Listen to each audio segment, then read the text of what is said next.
Bienvenue dans la 3e édition d'Entrée de jeu, le magazine de Ludocorpus dédié à l'actualité scientifique sur le jeu et ses enjeux. Au sommet de cette édition, les événements scientifiques à ne pas manquer en ce mois de mai, les séminaires de recherche qui se poursuivent jusqu'à l'été, une nouvelle publication sur la gamification et un appel à communication pour la rentrée 2021. Sans oublier en deuxième partie, non pas une, mais 2 interviews. Hélène Célier tout d'abord, docteur en littérature comparée, nous parlera de ses recherches et du jeu 7 jours, 7 lieux, 7 vies qu'elle vient de concevoir et de publier sur Steam. Quant à Marilyn Tovar et Jean-Michel Coste, ils nous feront part des points saillants de la dernière étude énigme de la CEDAP, dédiée aux jeux de hasard et d'argent et aux gains marquants. À la une des événements scientifiques ce mois-ci, le colloque intitulé « Jeux excessifs et autres dépendances comportementales » de la recherche à l'accessibilité des soins. Cet événement est aussi organisé par le GIS Jeux Société et le CAS Jeux excessifs et autres addictions comportementales du Centre hospitalier universitaire vaudois de Lausanne. Les 5 et 6 mai prochains, ce sont en effet 2 demi-journées de colloques qui se dérouleront au sein du 88e congrès de l'ACFAS du Québec. Ces journées pluridisciplinaires est consacrée à la présentation de travaux de recherche sur le jeu excessif, les dépendances comportementales et l'accessibilité des soins. Deuxième événement incontournable en mai, le symposium intitulé Gaming Gambling, marchandisation du récréatif à l'ère du numérique, lui aussi d'origine canadienne, puisqu'il est organisé par l'équipe de recherche Hermès et la chaire de recherche sur l'étude du jeu, structure toutes les deux affiliées à l'Université Concordia du Québec. La manifestation scientifique se déroulera en ligne du 10 au 13 mai prochain et fera intervenir des chercheurs et experts mondiaux en matière de jeux, de monde numérique, de jeux de hasard et d'argent et autres univers ludiques. Les conséquences sociales et sanitaires de ces pratiques, désormais hyper et interconnectées, seront aussi scrutées avec attention. Séance de rattrapage enfin pour 2 événements si vous n'avez pas pu les suivre ou si vous souhaitez en revoir les temps forts, ceux de la science entre en jeu du Lyon Game Dev et de la chaire Science X Game de l'école polytechnique. Les 2 plateformes ont remis en ligne sur YouTube les replays de leurs 2 colloques d'avril. Du côté des séminaires de recherche sur le jeu, notons 2 rendez-vous ce mois-ci dans la continuité des sessions de mars et avril. Le prochain rendez-vous du séminaire Modernité 16-18, Littérature et savoir en Grande-Bretagne entre le 16e et le 18e siècle, organisé par Lynn Cottigny et Alexis Tardier, professeur de littérature à Sorbonne Nouvelle. Et cet événement se tiendra le 17 mai de 14h à 16h. Il sera animé en visioconférence par Sophie Basset de l'Université de Paris et s'intitulera Hasard, Pharaon, Quadrille et Lansquenet, enjeux politiques des jeux dans les villes d'eau au XVIIIe siècle. Les 2 chercheurs proposent aussi un appel à communication pour un événement qui se déroulera en novembre 2021, dont nous reparlerons bientôt sur notre chaîne. C'est ensuite le vendredi 21 mai que se déroulera la 3e session du séminaire dédié à la ludocritique et organisé par Juliette Viandury, professeure de littérature comparée à l'université Sorbonne Paris-Nord, laboratoire IRIS UMR 8156. Pour rappel, dans ce séminaire sur la ludocritique, chaque session propose d'apporter aux participants différentes approches théoriques dans l'étude des jeux, et ce grâce aux apports de différentes disciplines comme la philosophie, la littérature, l'histoire, la psychologie ou encore les mathématiques. La session de mai sera co-animée par Juliette Viandury et la professeure Elisabeth Belmas, historienne de l'université Sorbonne Paris-Nord, laboratoire IRIS. Le titre de la séance, La pensée du jeu chez Kaiwa.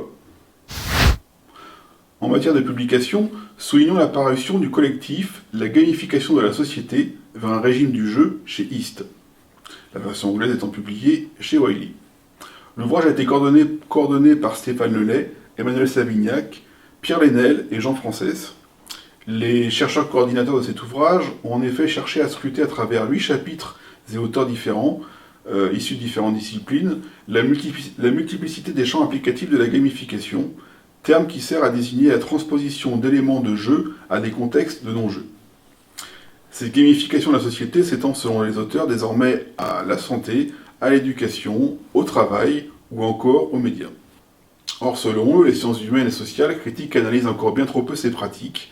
Les recherches conduites sur la gamification portent en effet le plus souvent sur des objets et n'abordent pas la gamification dans sa dimension logique. Le présent ouvrage visait à remédier à cette lacune. Nous reparlerons prochainement de cette publication et de ses auteurs. Marilyn Tovar est démographe et responsable du pôle innovation et expérimentation sur le jeu excessif de la CEDAP. Jean-Michel Coste est socio-épidémiologiste des addictions. Il encadre des études de la CEDAP sur le plan scientifique. Le 26 avril 2021, ils ont publié les résultats d'une enquête collective menée par la CEDAP et intitulée Énigme sur les impacts des gains marquants chez les joueurs d'argent et de pur hasard. Dans l'interview qui suit, il nous la présente. Bonjour Marilyn Tovar, bonjour Jean-Michel Coste, merci d'avoir accepté notre invitation sur Ludocorpus et dans notre magazine d'entrée de jeu. Question classique, usuelle, pouvez-vous vous présenter? Donc, bonjour Boris, je suis Marilyn Tovar, responsable du pôle d'innovation et d'expérimentation sur le jeu excessif à la CEDAP. Donc, démographe, j'ai travaillé durant 20 ans sur la méthodologie des enquêtes, le traitement des résultats d'observation et d'indicateurs. Et depuis 10 ans, je participe aux études sur les comportements addictifs avec ou sans substance, comme les jeux d'argent et de hasard, dont 6 ans à l'Observatoire des drogues et des toxicomanies. Bonjour, Jean-Michel Coste, je suis socio-épidémiologiste des addictions et j'encadre les études de la CEDAP sur le plan scientifique. Voilà, j'ai eu un parcours essentiellement sur l'observation des addictions classiques ou addictions comportementales. Vous venez aujourd'hui parler sur notre antenne de Ludocorpus pour évoquer une étude qui vient de paraître, intitulée Énigme, sur les impacts des gains marquants et chez les joueurs de jeux de hasard et d'argent. Qu'est-ce qui vous a marqué particulièrement? Qu'est-ce qui a retenu votre attention? Peut-être des choses auxquelles vous ne vous attendiez pas. Et quelles sont vos recommandations qui pourraient découler de ces résultats? Oui, tout à fait. Alors, tout d'abord, quand même, trois données clés quantitatives sur l'étude. C'est un tiers des joueurs de notre échantillon, donc de joueurs de pur hasard, qui déclarent avoir obtenu un gain marquant, 32%. Le montant du gain est finalement relativement plus modéré que ce qu'on attendait, puisque le montant médian est autour de 350 €. Et il y a beaucoup de gains, de petits gains entre 10 et 100 € qui ont été déclarés. Donc ça, c'est aussi une petite surprise dans les résultats. Et enfin, troisième donnée, un tiers des gagnants, donc enfin des joueurs qui déclarent un gain marquant, rejouent toute une partie de leur gain. Et on verra que ceci est important, notamment dans le lien avec le jeu problématique. Ensuite, sur les impacts, dans un premier temps, c'est un petit peu l'ambivalence des impacts. Donc, il y a la face Dr Jekyll et la face Mr Hyde. Pour le côté positif, les joueurs qui déclarent des gains marquants, déclarent aussi, font état d'émotions qui sont majoritairement positives. C'est-à-dire des sensations de joie, de bonheur, de surprise. En fait, ils évoquent un moment extrêmement agréable, même si certains évoquent des émotions un peu plus négatives, c'est quand même ces émotions positives qui l'emportent très largement. Le côté évidemment problématique, c'est le lien le lien extrêmement fort entre le gain marquant et le jeu problématique. Pour cela, on a mené des analyses un peu élaborées, des multivariées, pour prendre en compte ces différents facteurs. Comme on le sait, le jeu problématique est lié à de nombreux facteurs. Et on voit, quand on analyse tous ces facteurs assez traditionnels, que la place de la survenue du gain marquant est quand même majeure comme facteur prédictif du gain marquant. Toute chose égale par ailleurs, on multiplie par 4 la probabilité d'être joueur problématique quand on déclare la survenue d'un gain marquant. Alors, après, on essaie de creuser quels étaient, au sein de ce facteur prédictif massif qui est la survenue d'un gain marquant, quels étaient les facteurs qui entraient en jeu. Il y en a principalement, alors il y en a beaucoup, hein, la publication porte, une grande partie porte là-dessus. Il y a mais trois ressortent assez massivement. Premièrement, l'utilisation qui est faite du gain. Ça, c'est extrêmement important. C'est sans doute le plus important, c'est-à-dire le fait de rejouer, et surtout de rejouer presque immédiatement, par exemple dans la même journée, est un facteur prédictif extrêmement fort de la survenue de problèmes de jeu. Le deuxième élément, c'est le contexte du gain. C'est-à-dire quand le gain survient dans une problématique où il y a déjà un endettement, ou d'autres problématiques telles que les difficultés de travail, les difficultés familiales, ça vient renforcer ce lien. Et puis enfin, ce qu'on pourrait dénommer une certaine héritabilité ou apprentissage ou transmission de l'entourage, c'est-à-dire qu'il y a un lien assez fort, à la fois sur la perception du gain marquant, c'est-à-dire les joueurs qui déclarent des gains marquants ont dans leur entourage plus que les autres également des personnes qui ont vécu cette expérience-là, et puis ont aussi dans leur entourage des personnes qui sont dans des problématiques difficiles avec le jeu. Donc voilà tout ceci qui vient expliquer pourquoi. En fait, pourquoi le gain marquant est un problème. L'étude creuse aussi quelques pistes explicatives. Il y a évidemment le mécanisme de renforcement, c'est-à-dire que le fait de gagner, ça permet de rejouer. Donc, il y a un lien, mais on n'a pas pu le creuser trop, mais on l'esquisse avec la perte de contrôle. Et il y a également, ce que documente aussi l'étude, un renforcement des croyances erronées. Et ça peut expliquer pourquoi le gain marquant intervient. Après, sur les recommandations, évidemment, il y a des recommandations qui sont difficiles à faire, parce que l'idéal, dans un monde idéal, ça serait que les opérateurs prennent en compte ces données pour notamment essayer de reporter l'encaissement du gain marquant. Mais après, bon, vous voyez, on touche un domaine assez compliqué.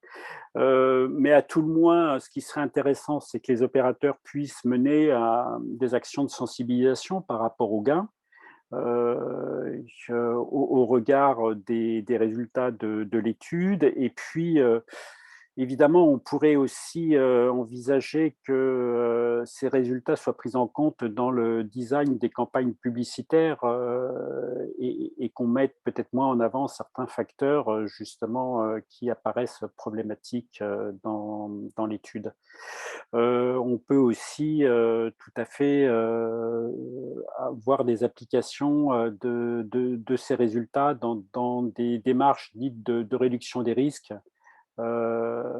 Voilà, sur les joueurs dans leur lieu de jeu, notamment peut-être l'utilisation de ces résultats dans le cadre de la formation, par exemple, des détaillants dans les points de vente.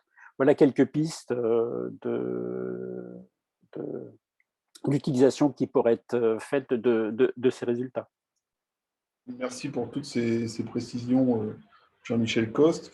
Alors, évidemment, comme c'est un gros travail d'enquête qui a été fait, j'imagine que ce travail a mobilisé beaucoup d'institutions et de personnes.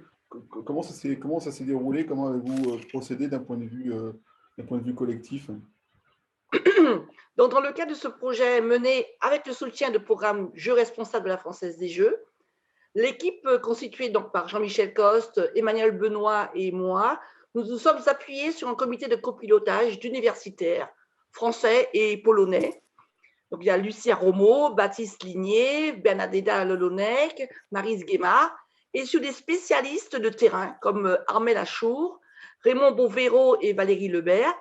Et en complément, l'Université de Lublin de Pologne a mené en 2020 une étude quantitative basée sur l'enquête Énigme et des comparaisons France-Pologne sont en cours. Donc, il y a aussi donc, un volet, je dirais, d'aller un petit peu plus loin dans l'analyse et de comparer deux pays sur cet impact du game marquant. Écoutez, merci pour ce témoignage et ces précisions qui laissent augurer bon nombre de recherches à venir sur un sujet éminemment complexe et qui mobilise beaucoup d'acteurs. Mm. Merci encore, très bonne Merci journée. à vous. Merci. Et à Merci à bientôt. Ludocorpus. Docteur en littérature comparée, Hélène Cellier est aussi narrative designer et enseignante. Lauréate en 2019-2020 de l'appel à projet du GIS Jeux et Société, elle vient aujourd'hui nous parler de son parcours scientifique, de ses recherches et de ses réalisations autour du jeu et de la narrativité. Bonjour Hélène Cellier, merci d'avoir accepté notre invitation sur Ludocorpus et d'entrée de jeu. Est-ce que vous pouvez vous présenter? C'est un peu une question visuelle, votre parcours, d'où vous venez, ce que vous faites actuellement. Oui, bonjour. Merci pour l'invitation. Donc, je suis à la fois chercheuse et puis narrative designer. Dans mon travail de recherche, je m'occupe des œuvres contemporaines issues des cultures médiatiques et puis populaires, en particulier le jeu vidéo. J'étudie la forme des œuvres et puis leur processus et leur contexte de création. Ça, c'est pour la partie recherche. Et puis, je travaille aussi dans l'industrie du jeu vidéo et donc en tant que narrative designer, c'est-à-dire que je suis spécialisée dans l'aspect narratif du jeu, donc que ce soit la création de personnages, la scénarisation, la création de quêtes, l'écriture de dialogues, ce genre de choses. Et je vais lier ces deux recherches, en fait, dans l'enseignement que je donne dans plusieurs universités. En matière de sciences, justement, quelle est votre actualité scientifique? En fait, depuis à la fin de ma thèse, j'ai commencé à travailler un champ de recherche qui s'appelle la recherche-création. Et de plus en plus dans mes travaux, je vais dans ce sens, puisqu'il s'agit de lier des questionnements propres au monde de la recherche, notamment sur le jeu vidéo, mais aussi plus largement sur les cultures médiatiques et les cultures populaires, avec des interrogations propres aux industries créatives et notamment le jeu vidéo. Récemment, j'ai publié dans Cahiers de narratologie un article qui portait justement comme ça sur la valeur narrative des mécaniques ludiques et donc qui tentait de mêler des réflexions de narrative design avec des questions de narratologie plus classiques en recherche. De la même manière, dans le numéro poétique du jeu vidéo dans la revue Appareil, je m'étais intéressée à la manière dont les logiciels de conception des jeux narratifs, par exemple Twine, RenPy sont les plus connus.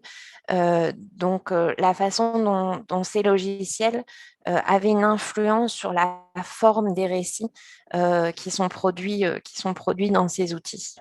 Donc, en liant des concepts de la narratologie, notamment la narratologie post-classique, avec une approche inspirée de la recherche-création et ancrée dans l'utilisation des outils contemporains. Dans la même lignée de mon travail, je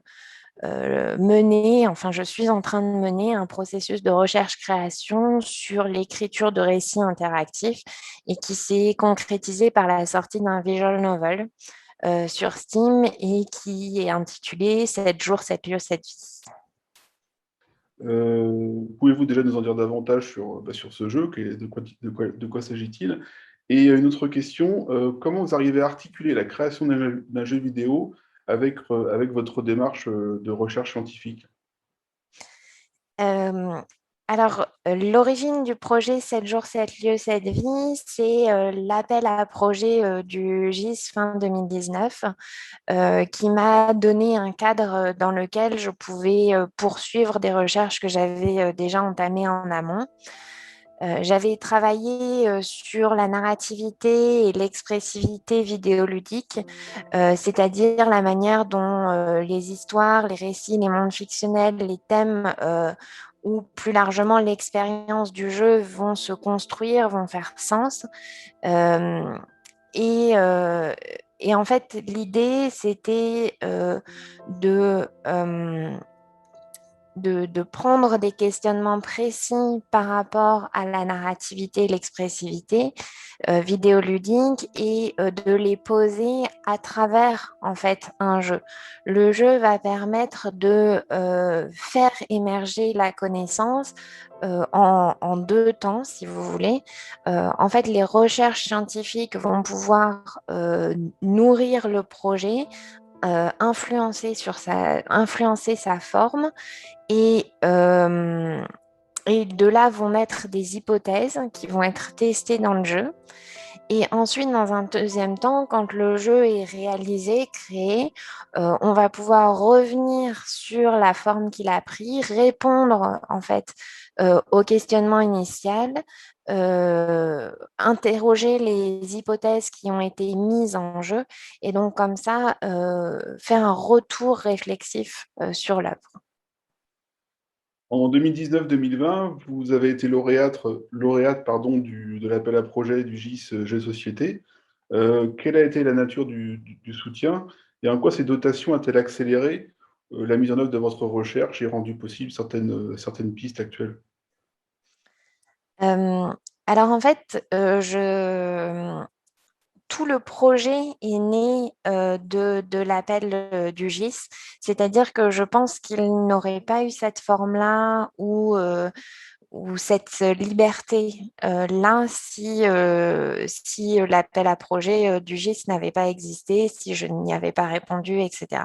Parce que c'est vraiment le thème de l'appel à projet, donc le hasard et la nécessité qui a complètement influencé la recherche. En fait, le thème me paraissait tellement bien collé aux problématiques de est-ce que le joueur pense qu'il a un choix? Est-ce qu'il ressent sa personnalité ou ses opinions s'exprimer dans la structure du jeu ou pas? En fait, euh, je l'ai pris comme une opportunité de développer des réflexions dont les graines avaient été plantées un petit peu avant. Et en fait, dans la mesure où à cette époque-là, j'étais scénariste freelance, en fait, je n'avais pas la possibilité de faire une recherche comme ça dénuée de toute entrave. Il fallait toujours que je me plie à un cadre qui était de l'ordre de l'industrie vidéoludique. Voilà. Et donc, le fait de pouvoir faire un projet comme ça et construire complètement la forme du jeu par rapport à ces questionnements-là de recherche, ça a été possible simplement par l'appel à projet. Je pense aussi que c'est ce qui m'a permis professionnellement d'arriver là où je suis, parce que ça m'a donné des armes supplémentaires dans la méthode de recherche-création que j'emploie, et donc de pouvoir apporter cette démarche-là, ce bagage scientifique-là, dans l'industrie du jeu vidéo. Et je pense que c'est pour ça que j'ai été recrutée en tant qu'artiste-chercheuse dans le jeune studio The Seed Crew pour justement poursuivre en fait ces questionnements-là, donc dans un autre cadre, mais poursuivre ces questionnements-là sur la narrativité et l'expressivité. Écoutez, justement, vous devancez ma question parce qu'on a parlé de votre actualité scientifique. Et donc, est-ce que vous pouvez nous dire un petit mot sur votre travail au sein de The Silk Room? Alors, c'est ce que je disais. J'ai deux missions dans le studio. Je suis à la fois narrative designer, scénariste et je travaille à la conception de jeux. Et puis, en même temps, je suis chercheuse, c'est-à-dire que je m'intéresse, j'ai vraiment une mission de recherche sur les jeux qu'on crée, mais aussi sur la culture vidéoludique en règle générale. Et de mêler ces deux approches-là permet de donner une autre dimension en fait au jeu qu'on essaie de créer. En ce moment, on est en train de travailler sur un jeu qui s'appelle Recover, qui est un outil de sensibilisation dédié aux entreprises et qui parle des problématiques liées à la diversité, l'inclusivité, la mixité. Voilà. Et en fait, je prends la même approche de recherche-création pour faire un jeu épisodique dont la première saison va porter sur le sexisme dans le monde du travail et comme ça qui va paraître alors là dans le courant de l'été. Bah, écoutez, merci pour ces informations, Hélène. Un dernier mot pour conclure, peut-être? Euh, Oui, je voulais dire merci à toutes les institutions et puis à toutes les personnes qui me permettent de mener tous ces projets. Le GIS en fait partie et a été une partie très importante de ma dernière année. Je voulais aussi remercier le studio The Seed Crew et puis les associations de recherche que sont l'OMNSH et puis la LPCM. Mais écoutez, merci pour cette interview, pour avoir mentionné aussi les travaux du GIS. Et puis, on espère vous suivre, bien sûr, et vous retrouver très bientôt pour de nouvelles actualités scientifiques et professionnelles, car les deux sont liés autour du jeu.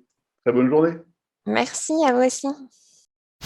Si vous nous regardez depuis notre chaîne YouTube, abonnez-vous sans hésiter afin de recevoir les nouveautés dès leur diffusion. Merci et à bientôt sur Ludocorpus.